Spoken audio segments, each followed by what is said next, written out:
Halo semua, perkenalkan nama saya Calvin dan teman saya Frederick. Kali ini kami akan membahas apa itu penipuan digital. Penipuan digital adalah penggunaan layanan internet atau software dengan akses internet untuk menipu atau mengambil keuntungan dari korban. Misalnya dengan mencuri informasi dengan tujuan untuk mengambil isi dari rekening yang berhubungan dengan identitas si korban. Mengenai penipuan digital terdiri atas beberapa jenis. Ya, diantaranya satu, scam. Scam atau tipuan ini dimanfaatkan oleh scammer dari empati dan kelengahan pengguna. Hal ini dapat dilakukan oleh scammer dengan menggunakan telepon, SMS, WhatsApp, atau email. Dalam kasus ini, scammer terdiri dari 4 jenis, yaitu satu, donation scam. Adalah satu penipuan dengan cara mengaku membutuhkan bantuan keuangan dengan alasan keluarga sakit atau mengenal seseorang yang sakit. Ketika memberikan donasi, teman-teman sebaiknya waspada kepada siapa Anda mendonasikan uang tersebut. Karena bisa saja itu penipu. Ya, yang kedua, auction fraud. Tipuan kali ini berdasarkan pelelangan. Pasalnya, pelaku akan menjual barang yang sebenarnya tidak ada dalam dalam website lelang. Contohnya, penjualan tiket konser yang tidak valid secara lelang. Ya, untuk menghindari ini sebaiknya kalian lihat berapa rating penjualan dari lelang tersebut dan apakah benar itu valid atau tidak. Ya, yang berikutnya Nigerian scam atau 419 scam.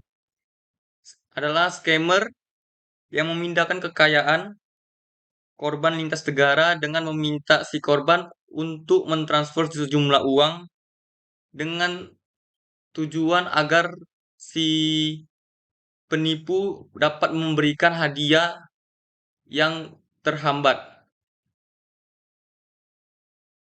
Jenis penipuan ini awalnya diberi Nigeria scam karena terjadi pada negara Nigeria pada tahun 1980-an. Akan tetapi jenis penipuan ini sekarang banyak dilakukan. Ya, sebaiknya kalian berhati-hati dalam menerima pesan yang berkaitan dengan hadiah atau hambatan-hambatan lain yang memerlukan transferan. Ya, yang keempat, romance scam. Scammer ingin mencari pasangan dan dia bersedia membiayai keberangkatan pasangan tersebut. Sehingga ia dapat profil si korban dan penipu tersebut melakukan cloning dari profil si korban penipu untuk melakukan tipuan lainnya. Untuk kasus ini kalian sebaiknya berhati-hati dalam mencari pasangan. Ya, kalau dia ingin membayarkan Anda ke suatu tempat, sebaiknya kalian berusaha untuk teleponan dulu sama si pasangan yang kalian inginkan sebelum kalian tertipu oleh pasangan tersebut. Dan untuk bagian kedua, spam akan dilanjutkan oleh teman saya, Frederick. Oke, jadi saya akan melanjutkan apa yang sudah tadi dijelaskan oleh teman saya ya. Yang akan saya lanjutkan adalah spamming, phishing, dan hacking. Oke, kita mulai dari spamming. Nah, spamming ini merupakan sebuah aksi yang dilakukan oleh seseorang guna untuk melakukan yang namanya pengiriman teks secara berulang ke sebuah email. Nah, email ini akan dipilih secara random atau acak. ataupun email ini dapat ditargetkan kepada seseorang dengan alasan ingin mengganggu orang tersebut. Nah, spamming ini merupakan sebuah kegiatan di mana kegiatan ini dapat mengganggu seseorang. Sebenarnya kegiatan ini tidak merugikan karena kegiatan ini tidak mengambil data diri dari orang tersebut, tetapi kegiatan ini mengganggu ketika ada yang namanya notifikasi masuk. Nah, spamming ini karena dilakukan sebuah hal yang secara berulang ke seseorang dengan mengirimkan pesan itu masuk secara beruntun dan akan ribut sekali karena bunyi notifikasi, muncul notifikasi di layar dan sebagainya. Oleh sebab itu, teman-teman sebaiknya jangan melakukan yang spamming. Nah, kemudian kita juga dapat menghindari yang namanya spamming dengan cara mengeban orang-orang yang melakukan spamming ke kita. Dan cara kedua adalah menonaktifkan notifikasi dari orang tersebut. Nah, selain daripada itu, kita hanya bisa menunggu kehadiran dari spamming. Nah, jadi sebaiknya jangan melakukan spamming ya teman-teman, apalagi yang suka spam di WA. Itu juga merupakan kegiatan spamming. Nah, yang kedua ada namanya phishing. Phishing ini adalah sebuah kegiatan yang cukup merugikan. Kenapa merugikan? Dikarenakan phishing ini adalah sebuah kegiatan di mana seorang hacker itu mengambil data diri seseorang. Nah, data diri seseorang yang diambil ini dapat ditargetkan dan dapat juga dilakukan secara acak. Biasanya mereka melakukan phishing kepada orang-orang yang kurang pengetahuan dalam digital, hal-hal digital. Kenapa begitu? Karena phishing ini biasa dilakukan dengan cara mengirimkan sebuah link.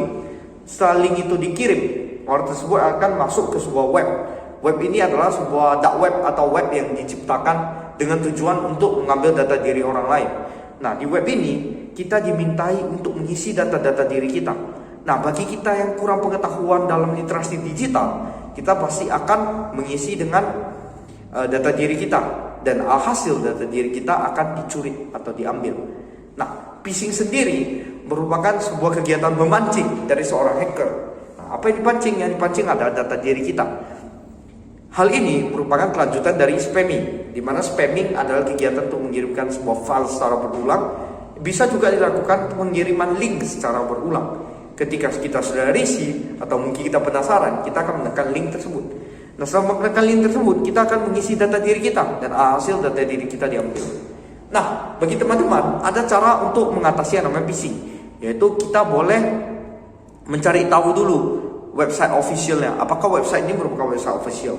Nah, jika website ini bukan website official, maka sebaiknya kita jangan untuk gegabah dalam mengisi data diri kita. Karena kalau kita mengisi data diri kita, ada kemungkinan besar kita diambil, data diri kita diambil.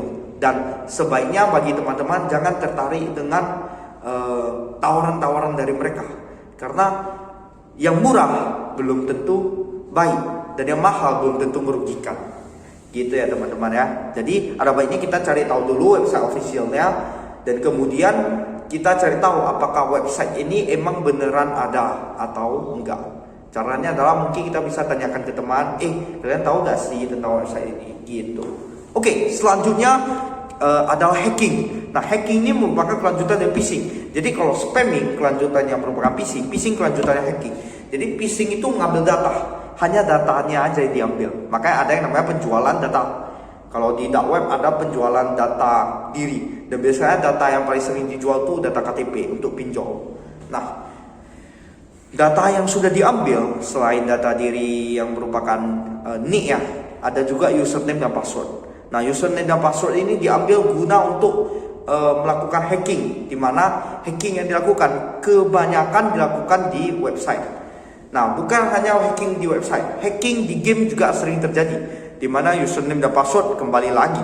Username dan password itu diambil dan kemudian diotak-atik, diganti. Password diganti, kita tidak bisa login. Ketika kita tidak bisa login, itu sudah merupakan kegiatan hacking. Selain kegiatan tersebut, ada juga yang namanya hacking dengan cara mengganti website yang telah dibuat. Jadi website yang udah ada, udah siap, udah selesai, kemudian keamanannya itu kurang, security-nya kurang, gampang untuk didekripsi. Nah, hacking atau hacker, dia akan melakukan namanya hacking dengan menginjeksi, dengan masuk ke dalam web tersebut dan kemudian mengotak-atik webnya, merusaki webnya, bahkan orang yang melakukan hacking juga bisa menanamkan virus ke dalam websitenya. Dan virus tersebut biasanya merupakan virus caching, malware, dan sebagainya. Jadi untuk teman-teman sekalian ingin menghindari hacking, maka jangan asal memencet sebuah link, karena awalnya itu adalah phishing gitu. Dan bagi teman-teman sebaiknya jangan melakukan hacking, karena hacking itu sangat merugikan orang lain. Dan ketika orang lain rugi, kita juga tidak mendapatkan namanya keuntungan. Maka dari itu buat teman-teman jangan melakukan yang namanya hacking ya. Hacking, spamming, dan phishing. Itu aja dari saya. Oke, yang udah dijelaskan oleh teman saya, maka saya akan tutup dengan sampai jumpa ya teman-teman ya. Kalau ada kesempatan kita bakal infokan lagi apakah apa-apa saja yang baik untuk teman-teman. Oke, sampai jumpa. Goodbye.